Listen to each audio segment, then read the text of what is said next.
I'm Mark, and welcome to the Mindful Guy podcast, where we discuss everything around mental health, especially anxiety and depression. The aim of this podcast isn't to provide medical advice, as I'm not a practicing mental health specialist. I have no qualifications other than my own experience.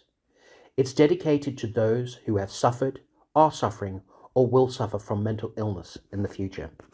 So, if this is of interest to you, please click the subscribe and notification buttons for more content on anxiety and depression with me, the Mindful Guy. On this episode of the Mindful Guy, we're going to discuss, does it get better? Have you ever heard of the saying, you can't see the wood for the trees? For me, this saying speaks volumes to mental health in general, and what it feels like to be caught up in that emotional cycle. It can feel hopeless sometimes, but I'm here to tell you that this is all normal, as you are lost in the mental forest and are trying to find a way out. It's important to point out why this can feel frustrating and hopeless at times. This is because you have an expectation within yourself to have reached a place where you feel you've made progress. This is completely normal, because at the end of the day, who wants to feel like this? Unfortunately, you can't will away your thoughts and emotions, but you can work with them. This is going to sound a little unusual to most people, but the map out of the forest isn't something you find externally, but it's internal. That's why mindfulness plays a large part of navigating your way out. Observing your thoughts without judgment means you are not placing any value or expectation on the thoughts or the emotions that follow. This is not a direct route out of the forest, but a windy and sometimes bumpy road. It's a process and takes time and work. You are the journey and the destination. You are the project. It's time to go within. The more you do, the more the clouds of heaviness will clear and the path will present itself to you. You won't really have to do anything. Basically, you're standing in your own way. So how do you get out of the way of yourself?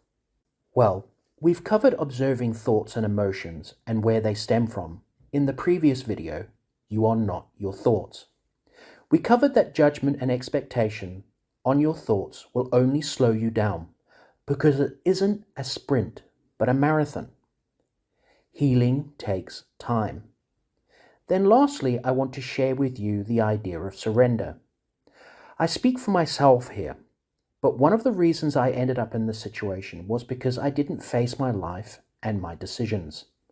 Like a child, I chose to run instead of face my fears. Let me summarize this in simple terms. Every human being has a primitive interface built into their subconscious mind. This interface was there to protect us from danger so that we would survive. We all have it, and it's called flight or fight. It's commonly believed that there are three parts to this built-in safety system in our heads. The first is fight. You won't quit, and you believe the only way to get out of the mess is to stand your ground and resist.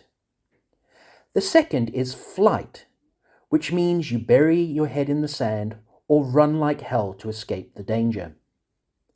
The third is freeze.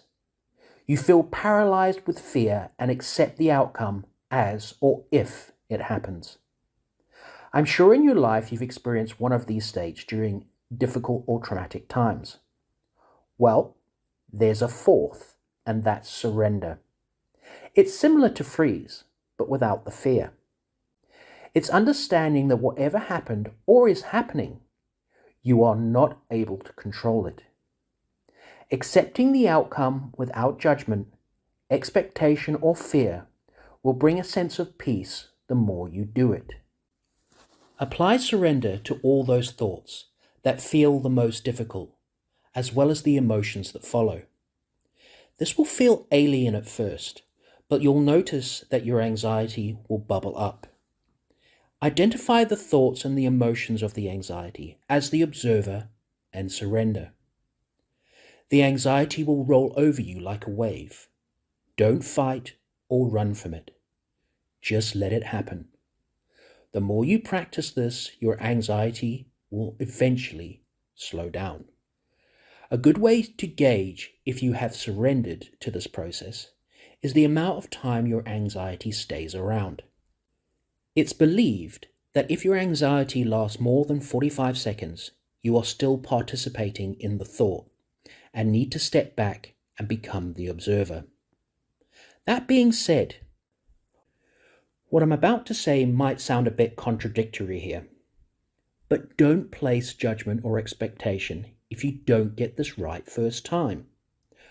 But surrender to the thought that it's okay not to be okay, and take comfort in that. Also, remember that everyone is different, and what works for one person may not work for someone else. So yes, with a bit of practice and mindfulness, it will get better. Let me know if this helps, and I'll see you again on the next episode of The Mindful Guy. If you like what you hear and this is of interest to you, please click the subscribe and notification buttons for more content on anxiety and depression with me, The Mindful Guy.